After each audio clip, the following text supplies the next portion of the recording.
Hello and welcome back to my channel. If you are new here, I am Disco Kitty the Krabby Crafter. Today we're going to be testing a new product. Yes, another new product. This is not a Vine item, but it is a Let's Resin item and it's freaking huge. So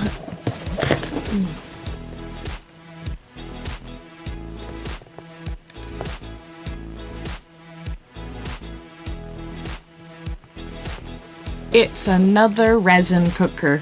This one is a 2-part epoxy resin cooker, and it's different than the last one that I got because the last one that I got was it heated from the bottom up, and it had trays in it that you could put layers of stuff on, but that also meant that you couldn't have anything that was more than like 3/4 of an inch thick. This, however, heats from the top down.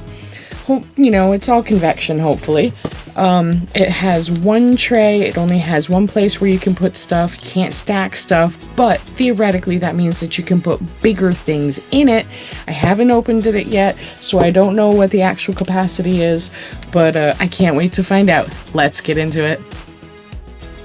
Okay, first thing I'm gonna do is measure up my resin, as always. I've marked out how much I need on this little cup, and then we're gonna stir it in a hot water bath, and we're going to scrape the sides and the bottom continuously while we stir. I'm going to separate these into 5 30 milliliter cups, and then I'm going to realize that these cups are exactly 30 milliliters tall, so I'm going to put them in bigger cups. This way I can color them and have all the same quantities of colors. Partially because I wanted to see how big those chambers are in that little Let's Resin, the little cup. Let's pour them. I absolutely refuse. I will not mix the resin in this divided cup. I refuse. If I lose a little resin, who cares? I don't understand the people that mix directly in the little cup, in the divided cup. Why do that? Look. The chambers are different quantities. The 3 in the middle are the same. The 2 on the outside edge are slightly smaller. You can tell because it looks like they're holding more, but they're not. Every one of those chambers is holding 30 milliliters. So, let's get everything all together and ready. That little ball it's not perfectly spherical, but you know what? For my purposes, it doesn't really matter. Now I'm going to stop filling this when I realize that I haven't made enough. I'm going to fill up the cat butt and the glasses, toppers. Those are the 2 most important things besides the sphere. I was really hoping to do that little flower mold just for different things. Here I'm popping bubbles in my toppers, and as I do this you can see that I'm pushing down a little bit on the base of the machine, and it's warping a little bit. It's not completely flat, but that's okay. We'll see what happens. Now this is just a 1-button turn on, and it goes for 3 hours, so we'll be back 3 hours later. And here we are. It's very warm. It's still a little pliable, but it's not bad. It works just as well for the cat butt anyways. It works just as well as the Resiner's 3-tray resin cooker. I had to be really careful because it was very soft. I didn't want to rip it. But yeah, it worked really, really well. I was very excited. And this came out super, super well. I didn't think about the fact that the more resin there is, the quicker it will cook, because the faster it can get, the more exothermic reaction can happen. So these toppers, let me see how pretty that is though. Okay, so when I take these toppers out, they're going to be real soft, but they're going to be real done. Unlike the resiners, I don't think the resiners, I just don't think it cooks long enough. This goes for 3 hours. Resiners is a maximum of 2 hours, and I just don't think it was enough to get through the insulation that is caused by the silicone. So here is the inside of the machine. All of that is air intake. There is the heater and the fan. And that's really all it is just a heater and a fan and a timer that says turn off. Well, that actually worked out a lot better than I was hoping for. I mean, look at this. That's solid. That is hard. I can kind of, sort of, I feel like I can almost put a dent in it, but not really. Not really. This is a little soft, but that's okay. It was in an open-faced mold, and I think it worked really, really well. And this is super, super soft. But it was two things with the reason why this is super, super soft. One, there is a teeny tiny bit of resin in here.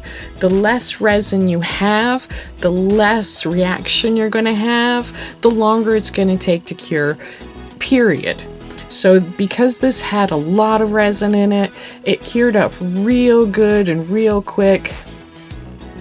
And it's real solid. It's still real warm, and it probably won't be fully cured for 24 hours. Whereas supposedly it would be, you know, like a demold in 24 hours and fully cured in 72 hours. So this is still a heck of a lot better. This should be fully cured in 24 hours as well, but it is, you can work with it as it is right now.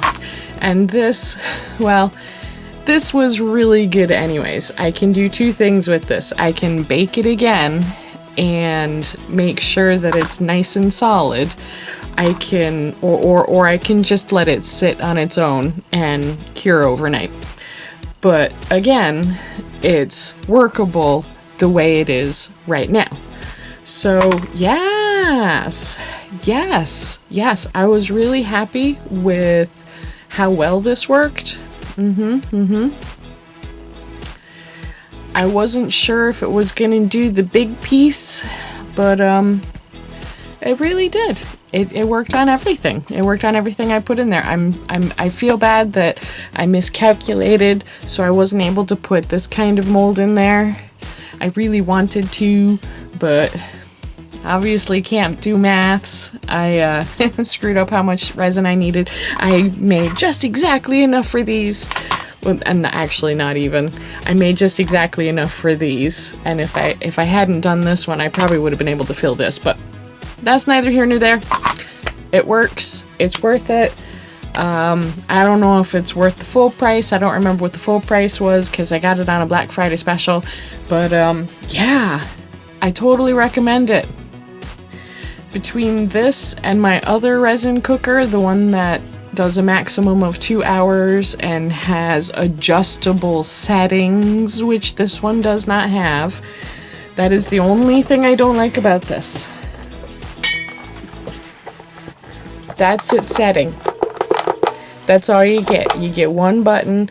It does 3 hours. I don't know what any of the temperatures are because it doesn't say in any of the paperwork. I don't know what it's doing. I don't know how it's ramping up, how long it keeps temperature, how it ramps down, how it cools off. I don't know any of that.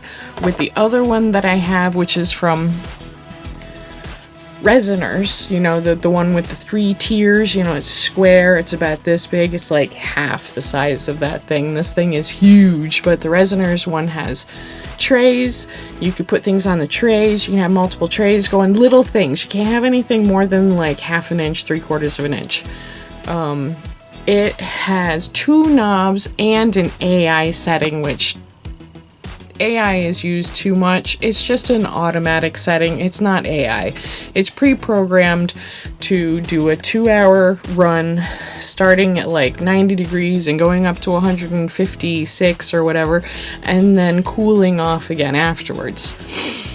Or you can set your own temperature and time and do it yourself, which I have also done with that. But with this one, this is 1 3-hour setting, and that's it. That's all you get. You don't get any timer lights. You don't get any kind of lights at all to let you know it's on. Not that you need to, because if you don't hear it working, then it's not on. But yeah, I mean, that's pretty much it. I really liked it. I really enjoyed it. It will have its purpose. The Resiners will have its purpose. They'll both be able to get used at the same time, probably in some cases. But yeah, I really liked it. It worked really well. I was kind of surprised that it worked on this. See, as it cools, you can tell it's already starting to solidify a little, which is good. But yeah, I'm gonna say yeah a lot because I like it, I recommend it, and I think you should go get one. Okay, until next week, stay safe.